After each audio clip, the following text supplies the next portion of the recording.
అందరికీ నమస్కారం అండి. నేను మణికుమార్ని, కుంభకోణం కోఆపరేటివ్ భాష విజయవాడ నుంచి. చాలామంది ఏంటంటే కుడివైపు తొండం ఉండాలా, ఎడంవైపు తొండం ఉండాలా, అదే ఏ విగ్రహాన్ని పెట్టుకోవాలి, లేదంటే ఈ రెండింటి కలిపిన ఫలితం ఉన్న విగ్రహం ఏమైనా ఉందా అంటే మెయిన్ అలాంటి విగ్రహం ఏంటంటే సిద్ధి బుద్ధితో కూడిన విగ్రహం.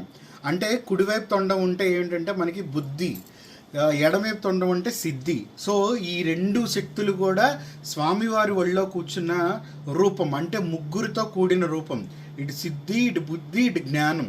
అదే సిద్ధి బుద్ధి గణపతి విగ్రహం అనమాట.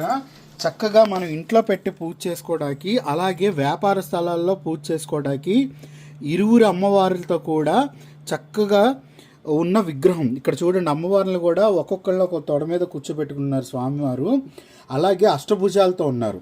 సో అష్టభుజాలతో సర్వాయుధాలు కలిగి ఉన్నారు. అలాగే అమ్మవార్లు కూడా ఒక పక్కన సిద్ధి అమ్మవారు, ఒక పక్కన బుద్ధి అమ్మవారు, చేతులు చక్కగా పద్మం పట్టుకుని ఉన్నారు. అలాగే మూషికము. సో కింద వచ్చే పీఠము, ఇది హైట్ వచ్చేటప్పటికి 16 ఇంచెస్ వస్తుంది. వెయిట్ కూడా చాలా ఉంటుంది, అంటే మోర్ దాన్ 20 kgs అనమాట.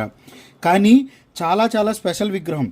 ఆ సిద్ధి బుద్ధి ఏదైతే మనం, అంటే బుద్ధి రైట్ సైడ్ తొండం ఉన్నాయని మనం షాప్ ఇంట్లో పెడతాకి కుదరదు, గుళ్ళోనే పెడతారు.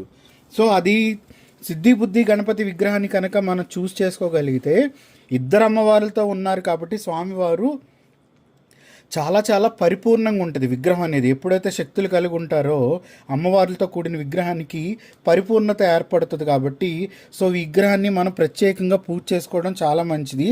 పూజ కాకపోయినా మనం డెకరేషన్గా పెట్టుకున్నా కూడా బాగుంటుంది.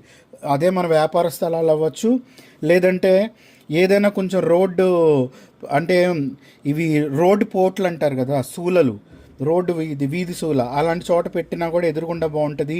అలాగే షోరూమ్స్లో కానీ ఇంట్లో కానీ ఎంటర్ అవగానే ముందు ముగ్గురిని ఇలా చూసినా కూడా మనకి చాలా మంచిది. ఈ కిందంతా పద్మరేఖలు వస్తున్నాయి. అలాగే రోజు స్వామివారికి అమ్మవారికి చక్కగా రోజు పువ్వులు అర్పించి చిన్న దీపారాధన చేసుకున్నా, లేదంటే అగరబత్తి వెలిగించుకున్నా, దండం పెట్టుకుని చాలా చాలా బాగుంటుంది అనమాట. సో ఇది ఎల్లో యాంటిక్ షైనీ లుక్తో వస్తుంది. ఇదొక కలెక్షన్.